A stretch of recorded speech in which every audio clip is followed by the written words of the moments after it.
ये समझ बना के बैठे हो। एक भाई के हाथ में भगत सिंह की तस्वीर है, आज भगत सिंह की तस्वीर लेके आज बैठा है यहाँ पर। ये इस बात का संकेत है कि जैसे 23 साल की उम्र में अपने देश की आजादी के लिए भगत सिंह ने शहादत दे दी थी, हम भी अपने अधिकारों के लिए किसी भी हद तक जाने के लिए तैयार हैं।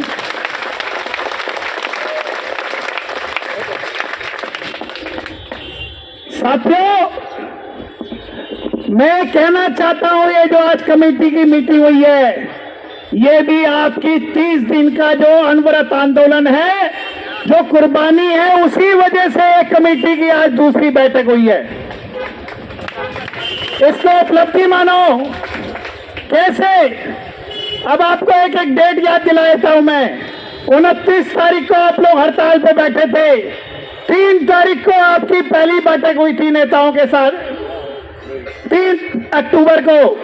उसके बाद 11 अक्टूबर को सीएम साहिबा के साथ आपकी मीटिंग हुई। उसके बाद 14 तारीख को सदन हाउस बुलाया गया। उसके अंदर सिर्फ और सिर्फ ये बहुत बड़ी उपलब्धि है कि सिर्फ एमटीएस के मुद्दे पर सदन बुलाया गया है एमसीडी के अंदर। ये कम बड़ी बात नहीं है, क्योंकि जब आप पत्राचार कर रहे थे तो कोई हाउस, कोई सदन आपकी बात नहीं डिस्कस कर रहा था, मगर जब आप हड़ताल पे बैठे तो हाउस भी बुलाना पड़ा। 14 तारीख को हाउस ने फैसला किया कि सिर्फ एमटीएस के संबंध में कमेटी बैठेगी इनके मांगों को कंसीडर करने के लिए। उसके बाद 24 तारीख को और आज 28 तारीख को 2 बार उस कमेटी की बैठक हो गई। मैं नाम नहीं लेना चाहता, अधिकारी कह रहे हैं कि 3 दिन के और मच्छर रह गए हैं। आपकी हड़ताल से देखो किस पे असर पड़ रहा है। तो अगर असर नहीं पड़ रहा भाई मेरे, तो आपने हाउस क्यों बुलाया? मुख्यमंत्री क्यों मिली? आपने कमेटी क्यों बनाई? ये सिर्फ और सिर्फ आपके आंदोलन का, आपकी कुर्बानी का नतीजा है कि आज हाउस को स्पेशल कमेटी बैठानी पड़ी आपके लिए।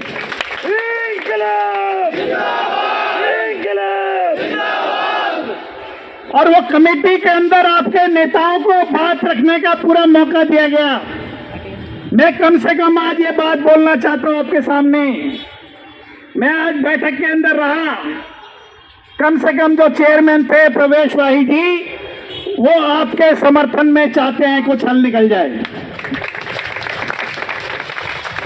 अगर मेरी बात में फर्क हो तो ध्यानेंद्र और मदन पाल बता सकते हैं।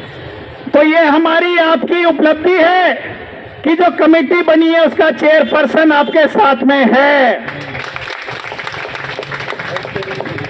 हेल्थ चेयरमैन भी हमारे साथ में मनीष चड्डा जी,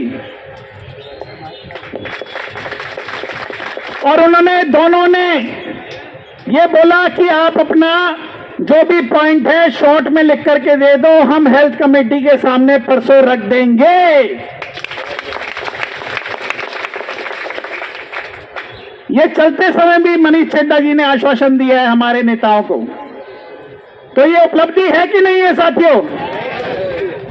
आज से 30 दिन पहले तो नहीं कोई कह रहा था यहाँ पर कि आपका 90 करोड़ या 41 करोड़ का बजट के लिए हम हेल्थ कमेटी में रखेंगे। आज कह रहे हैं ना, इसको कहते हैं उपलब्धि। इसलिए भाई ध्यानेंद्र कह रहे थे कि एक एक वार्ड के साथियों को बताओ तो इस स्ट्राइक की अहमियत को, फिर यहाँ पर अपनी उपस्थिति को कम आंकता हो, उसको समझाने की जरूरत है कि यहाँ आने का क्या लाभ है। साथियों, हमने 2 ही मुद्दे रखे, चर्चा सारी हुई, दोनों साथियों ने रख दी, मैं ज्यादा लंबी बात नहीं खींचूंगा। ये जो बाकी लोगों को हमारे साथ जोड़ रहे हैं, पहली बात तो ये, मजदूर वो भी है, मजदूर हम भी हैं, मगर जो 30 साल से काम कर रहा है या जो 15 साल से काम कर रहा है, उसकी सेवा को 4 साल से आप तुलना नहीं कर सकते बिल्कुल भी। आप ये कहो कि 25,000 और है डेली वेजर, उसको भी आपके समान देना पड़ेगा, क्योंकि एडिशनल साहब कह रहे थे कि अगर आपका बढ़ाया तो इसका आर्थिक प्रभाव क्या पड़ेगा, इम्पैक्ट क्या पड़ेगा, हम तो केवल वो बता रहे हैं। तो हमारे भाइयों ने बोला कि इम्पैक्ट जो पड़ेगा सो पड़ेगा। 17,000 करोड़ रुपए बजट है एमसीडी का। हम केवल आपसे 90 करोड़ की बात कर रहे हैं, जो 0.50% बैठता है एमसीडी बजट का। 1% भी नहीं, 1% से कम। अगर 1% से कम में बजट खर्च करके अगर भाइयों के घरों में खुशहाली आ सकती हो, एमटीएस के बच्चे अच्छी तालीम ले सकें, आप लोग अच्छा जीवन व्यतीत कर सके, तो वो 1% ज्यादा है या ये दो अधिकारी जो बोल रहे हैं वो ज्यादा है? इस बात को समझो साथियों।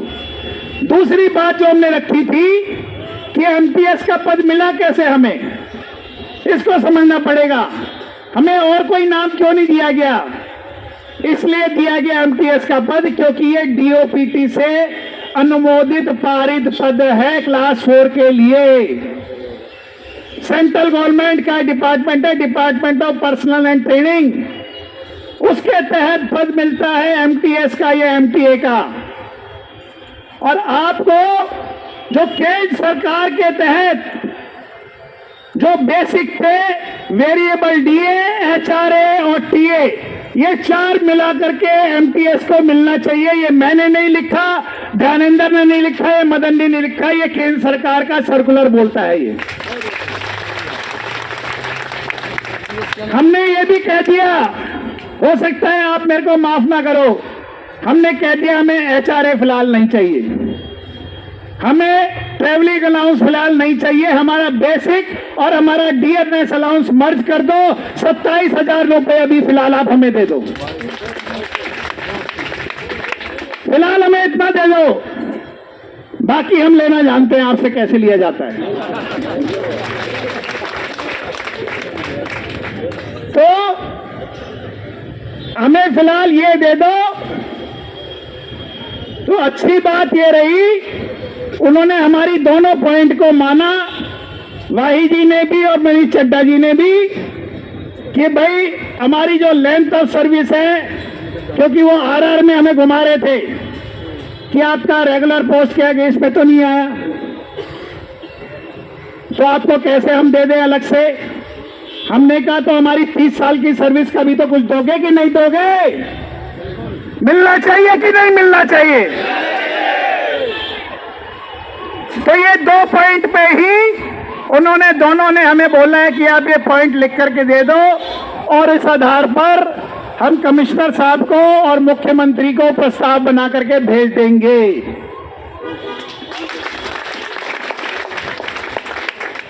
बाकी जो मदन ने बोला है उस बात को भी समझने की जरूरत है साथियों। हम हड़ताल उस दिन खोल देंगे जब अधिकारी और राजनेता एक मन बना करके वो प्रस्ताव निगम से सीएम की टेबल पे पहुंचा देंगे, क्योंकि हमें जो सूचना मिल रही है सीएम साहिबा आपके पक्ष में है। वो बोल के जा चुकी, अभी परसों भी जो बता रहे थे यहां पे आई थी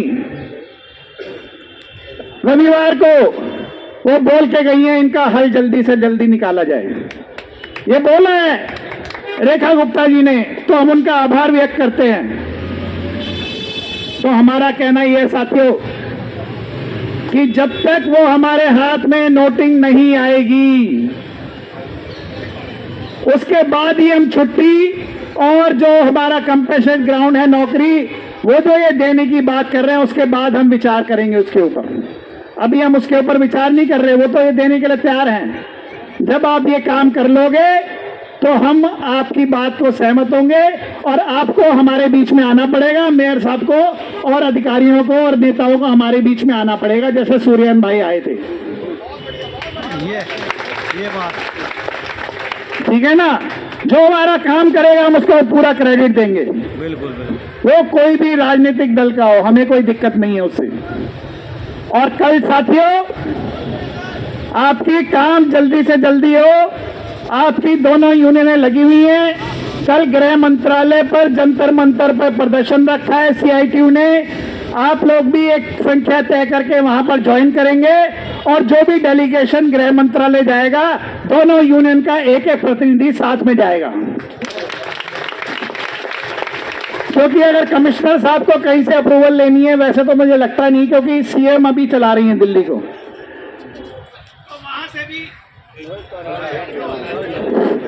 वहां से भी फोन आ जाएगा अगर कमिश्नर साहब को, तो आईएएस टू आईएएस भी बात हो जाएगी। ठीक है, बाकी पर डे के हिसाब से हमने प्रोग्राम बना रखे हैं। यूनियन आपकी, नेता आपके, एक दिन भी शांत नहीं होने वाले। कल मैं देवानंद भाई से खुद मिलकर के आया अस्पताल में, 2 घंटे उनके साथ बैठा हूं और वो ये कह रहे थे कि मैं आने के लिए तैयार हूं। हमने उनको मना किया है कॉम्रेड। मना क्यों किया है ये बात समझने की है। उनके अभी भी स्टिचेस लगे हुए हैं, पट्टी बंधी हुई है।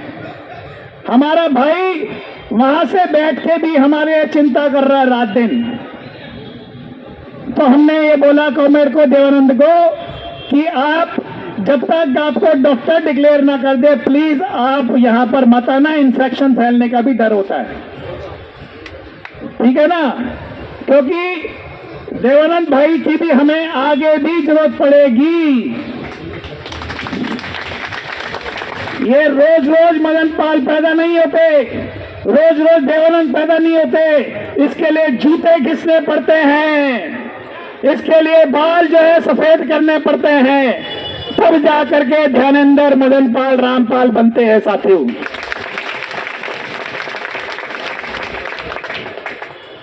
हमने ये भी बोल दिया कॉमरेड को कि जब भी कोई महत्वपूर्ण सलाह लेनी होगी, बिना देवानंद से सलाह लिए हम एक कदम भी आगे नहीं बढ़ेंगे।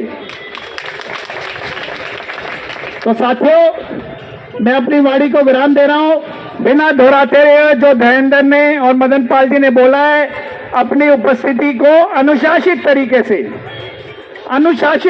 से अपनी उपस्थिति को यहां रखो, क्योंकि जब आप इधर उधर फैले होते हो तो आपकी संख्या की पता नहीं लगता कितने लोग हो।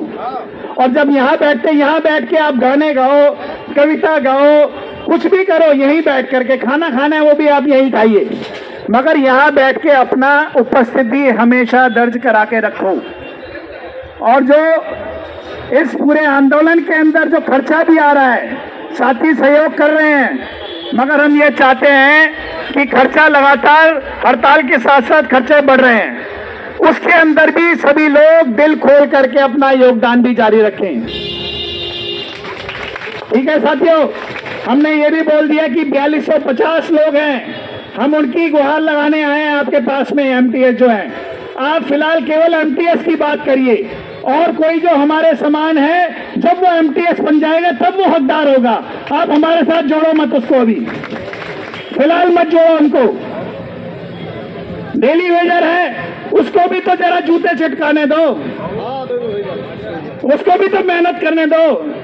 30 दिन यहाँ पर बारिश भी हुई है, आंधी भी आई है, तूफान भी आया है, कई लोग बीमार भी पड़े हैं, और मदन पाल ने आज रखा मनीष चड्डा जी के सामने कि 3 भाइयों की डेथ भी हो गई इन्हीं 30 दिन के अंदर, और उनको 1 रुपया नहीं मिलता। तो मनीष चड्डा जी ने बोला, आपको क्या आप चाहते हो? हमने बोला परिवार के एक सदस्य को नौकरी। कह रहे ठीक है, हम देने के लिए तैयार हैं।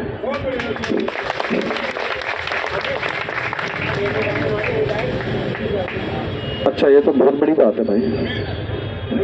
ये साथी मदन पाल जी रखेंगे इस बात को, ये बहुत अच्छी बात है साथियों। आपके शुभ चिंतक, आपके चाहने वाले भाई रवि शर्मा जी ने 21,000 रुपए का चंदा दिया है। 21,000 रुपए का सहयोग किया आपके आंदोलन में। जोरदार ताली बजा दो। एमओ साहब है हमारे, खड़े हो जाएंगे। जोरदार ताली।